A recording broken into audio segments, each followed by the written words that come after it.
On November 5th, Frau picks up the notes she's been writing for months and begins to write a full report about how she ended up trapped in a mountain cabin.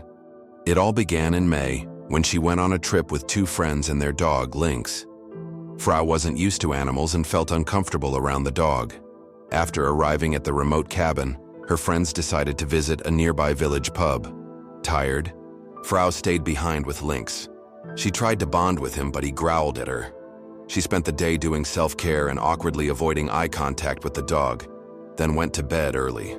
The next morning, Lynx was crying at the door, so Frau let him out. She soon realized her friends hadn't returned. Worried, she headed toward the village with Lynx leading the way. Suddenly, he yelped in pain. When she rushed to him, she saw nothing wrong, but he refused to keep walking and turned back. Frau continued alone, but suddenly hit an invisible wall. She pressed her hands against it and confirmed there was a barrier she couldn't pass. Strangely, there were no sirens or people reacting, just silence. She walked back and found a farmhouse nearby, where two people stood frozen like statues.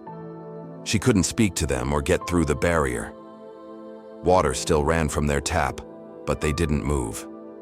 She returned to the cabin, realizing Lynx was now her only companion. That night, she heard a strange sound and tried to investigate, but the door was blocked by the barrier. She screamed, then suddenly woke up in bed. It might have been a dream. She checked the door, and it was fine. Back in the present, Frau writes that she can't remember much about that day. Her mind felt foggy. She used her friend's binoculars to check the area and saw the farmhouse couple hadn't moved. She assumed they were dead, and likely the villagers too. She wondered if she should have gone with her friends and faced the unknown with them. Suddenly, Lynx barked and ran off. Frau followed him and found a cow. At first she was afraid, but then she approached it and brought it back to the cabin for milk. She named the cow Bella, calling her both a blessing and a burden. The next day, Frau took the car and drove full speed toward the village, hoping to break through the barrier. She saw an abandoned car on the other side and felt hopeful, but the car crashed into the wall, leaving her bleeding. Still, no way through. For 10 days, Frau tried different ways to escape but failed. Eventually, she broke down. She thought about giving up, but remembered the cabin was stocked with supplies thanks to her friends. She chose to survive to honor them.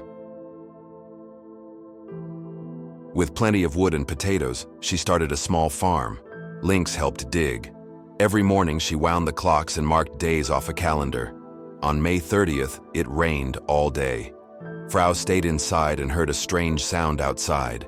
It was a wet cat meowing. She took it in and it became her third companion. As time passed, she decided to try hunting, though she had never used a gun. Her first attempt left her injured and the deer escaped. On later trips, she found an old car and a radio with just one working music station. She also found a map and began exploring more areas within the barrier, learning the fastest routes. Some cabins she found were empty, but she salvaged supplies. Sitting on the grass with Lynx in the sun became a healing moment for Frau. She started feeling connected to nature, but when she hunted again, guilt returned. Watching the deer die haunted her. She couldn't bring herself to write about it.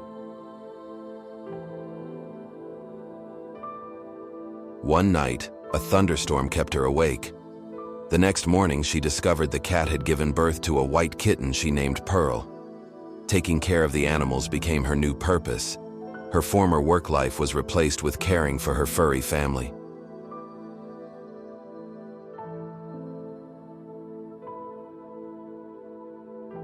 On July 20th, she started harvesting hay. Lynx was always quietly by her side. It was hard work, and she cried from exhaustion, but she kept going. She couldn't abandon the animals. After struggling with depression, she went back to the forest, gathering enough food for winter. In autumn, her favorite season, she had trouble sleeping and caught the flu. Lynx stayed by her side, always cheerful, and she often hugged him in gratitude. In the present, Frau writes that Lynx is now gone. but she still talks to him when she walks. On October 27th, snow fell for the first time, but warm winds soon returned, howling day and night. Then, tragedy struck. She found Pearl dead outside. She buried the cat with Lynx by her side. Later in winter, she saw a fox and aimed her gun but didn't shoot. The thought of Pearl's death made her hesitate. She realized she was the only creature in the forest that understood kindness. She continued brushing Bella daily, like a sister. One day, Bella started bleeding, and by night she gave birth to a calf. Snowstorms came and went, and Frau battled seasonal depression. She got out of bed only because Lynx needed her. When spring returned, she moved all the animals to a new cabin on May 25th. Seeing the beautiful meadows gave her new hope. She stopped writing notes for a while, living peacefully with nature and her animals. In October, she resumed writing and began collecting more wood. Her memories started fading. On December 10th, she found a journal entry she didn't remember writing. It simply said, "Time is passing fast."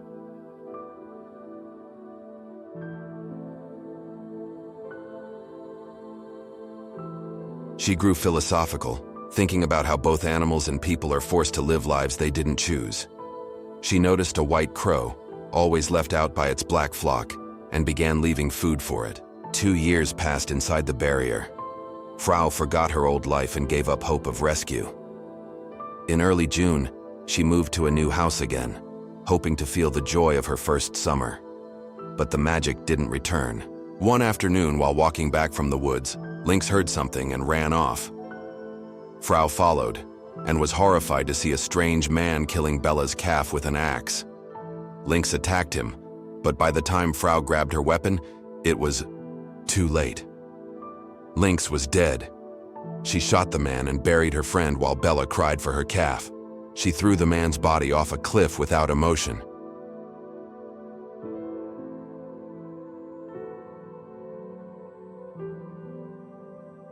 Afterward, she moved again with Bella and the cat.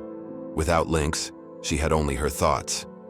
In the present, Frau writes she's moved on, but will always cherish her animals and their memory as her reason to keep going. She ends her report on February 25th because she has no more paper. Then she steps outside to feed the white crow. Thanks so much for watching. If you enjoyed this story, make sure to hit that subscribe button and turn on notifications so you never miss an update. Leave a like if it inspired you, and share it with a friend who might love it too. Your support means the world to us. Stay tuned for more stories just like this.